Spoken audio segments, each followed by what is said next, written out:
Yuka Royer joins us in the studio. Good evening to you. Hey, Mark. It's the first of its kind. The US state of California is suing oil giant Exxon Mobil for fraud over plastic recycling. Tell us more. Well, Mark, that little triangular arrowed symbol, that does help us feel slightly less guilty when we buy a bottle of water. We then put the bottle in a recycle bin and hope that something else comes out. Well, but that's at the heart of this lawsuit filed by California's state attorney, Rob Bonta, along with several environmental groups against Exxon Mobil. The oil giant is the world's largest producer of polymers used in single-use plastics. But according to Bonta's office, less than 5% of plastic is indeed recycled in the United States, and the rest ends up in landfills. The lawsuit alleges that for half a century, Exxon has deceived the public by promoting recycling as a solution to plastic waste management, while knowing that it isn't viable to do so at scale. Here's what the Attorney General had to say. Our 147-page complaint makes it clear that ExxonMobil promoted and vastly increased its production of single-use plastic. Since the 70s, ExxonMobil has known the truth about plastic pollution and recycling and still publicly promotes the myth that plastic recycling is the answer. ExxonMobil knows that the vast majority of plastic products are not and likely cannot be recycled. Well, Exxon has pushed back. In response to France 24's request for comment, the company said it had processed more than 60 million pounds of plastic waste into reusable raw materials using advanced technology and blamed California for its flawed recycling system. For decades, California officials have known their recycling system isn't effective. They failed to act, and now they seek to blame others. Instead of suing us, they could have worked with us to fix the problem and keep plastic out of landfills. The first step would be to acknowledge what their counterparts across the US know. Advanced recycling works.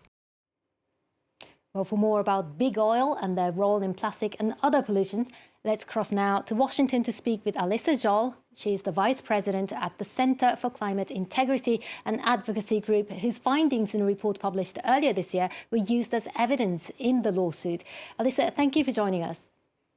Thank you for having me. It's a pleasure to be here. Now, first of all, how significant is this lawsuit and how difficult will it be for the plaintiff to win this case? Well, I think this lawsuit, as you've acknowledged, it's the first of its kind. It's the first lawsuit ever to be brought against a major fossil fuel company, in this case Exxon, for its role in creating and perpetuating the plastic waste and pollution crisis. And the California, the Attorney General Bonta described his 147-page complaint. There is well-documented evidence that details what Exxon knew about plastic recycling, what they did with that information, and how they waged these campaigns of deception and lied to consumers and policymakers and regulators, all about recycling as a solution to plastic waste. They created this myth and they sold this myth to the American public and to Californians, all to protect their bottom line and to sell more plastics. So I think the writing's on the wall that, they knew that this technology was they knew recycling would never be technically or economically viable. But despite that knowledge, they decided to push and promote and market recycling as the solution, and they continue to do so today. So the writing was on the wall for a long time, but ExxonMobil, meanwhile, accused California's recycling system of being flawed, and the industry group American Chemistry Council, which advocates advanced recycling, said your report from February was citing outdated technologies. What do you have to say on this? Well, I think they haven't really demonstrated how their technology has changed over the years and how this is really any different. The California complaint makes clear that the technology that they're relying on, their so-called advanced recycling, was something that was patented back in 1978. So there's nothing new, there's nothing advanced about this recycling technology. It really is all about turning plastic to fuel, and very little of it will ever be turned back into plastic products again. So they have not demonstrated that they can really scale this technology up in a meaningful way to address the incredible proliferation and inundation of plastic waste that we have in our environment, in our landfills, in our cities and counties.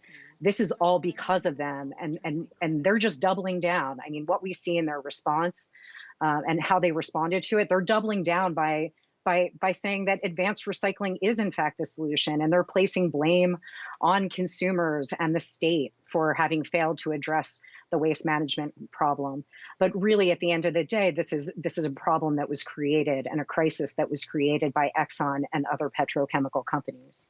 Now, the general public, meanwhile, has become more and more aware of the plastic crisis. Single-use plastic straws, for instance, have been banned in the EU and elsewhere. Yet global plastics production continues to rise. Why is this, do you think? I mean, a lot of the content that we're seeing is, in fact, single-use plastic. And really, this is waste that can't be recovered, it can't be recycled, and it actually dominates the waste stream in many places. So I think the efforts that are well underway to institute bans on recycling bags, on straws, they're all with good intent, and I think that they will produce good outcomes. But what we really need to do is scale down the production of plastic waste wholesale, and I think that's what the treaty negotiation process and these lawsuits. This isn't necessary. This is getting at the harms, not at the production of the lawsuits, but really it's a wake-up call in many ways to and could this lead to more lawsuits then going forward, and efforts to hold big oil accountable for environmental damage? I'm sorry, could you repeat the question? Yeah, could this lead to even more lawsuits and boost efforts to hold big oil accountable?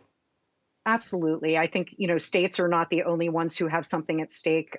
We saw a number of nonprofit organizations whose membership is deeply impacted by plastics and microplastics. I would imagine we'll see cities and counties start to weigh in as well. I think that this is an issue that impacts us deeply. It impacts human health. It impacts the environment.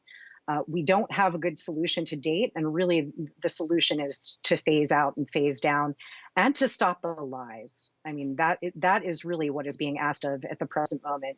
Let's stop the misleading advertising. Let's stop the deceptive campaigns.